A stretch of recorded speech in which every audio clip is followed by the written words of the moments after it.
નમસ્કાર મિત્રો, વિડીયોમાં તમારું સ્વાગત છે। તો સંબંધો બાંધવા કે કોઈ વાળા એકાંત સ્થળે મળવા બોલાવે તો જતા નહીં, જાણો ડેટિંગ એપ પર કેવી રીતે ચાલી રહ્યો છે બ્લેકમેલનો ખેલ। જી હા મિત્રો, તો વાપીના કરવડ વિસ્તારમાં એપના માધ્યમથી થયેલી લૂંટનો ડુંગરા પોલીસે ભેદ ઉકેલી કાઢ્યો છે। 12 ઓગસ્ટના રોજ એક યુવક એપ મારફતે અજાણ્યા શખ્સ સાથે સંપર્કમાં થયો હતો અને અજાણ્યા શખ્સે યુવકને કરવડના ભારત પેટ્રોલ પંપની આગળ આવેલા અંધારાવાળા વિસ્તારમાં મળવા માટે બોલાવ્યો હતો। યુવકે ત્યાં પહોંચતા જ અગાઉથી જ હાજર 3 ઈસમો તેની સાથે મારામારી શરૂ કરી દીધી હતી।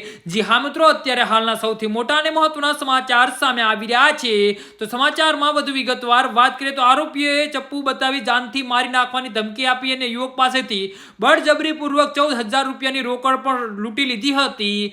જી હા મિત્રો, તો ત્યારબાદ ત્રણેય આરોપીઓ ઘટના સ્થળેથી ફરાર થઈ ગયા હતા અને ફરિયાદના આધારે ડુંગરા પોલીસે ગુનો નોંધી તપાસ શરૂ કરી હતી અને ડુંગરા પોલીસે ટેલિકોમ એનાલિસિસના આધારે આરોપીઓની ઓળખ કરી હતી। ગણતરીના જ કલાકોમાં કરવડ વિસ્તારમાંથી મૂળ ઉત્તર પ્રદેશના 3 આરોપીઓ 19 વર્ષીય શહબાજ અબ્દુલ અઝીમ ચૌધરી અને 20 વર્ષીય ઝકીર સમીઉલ્લા ખાનને 19 વર્ષીય જવાહર રામ નરેશ યાદવને ઝડપી પાડ્યા હતા। પોલીસે તેમની પાસેથી લૂંટાયેલી સમગ્ર 14,000 રૂપિયાની રોકડ રિકવર કરી હતી।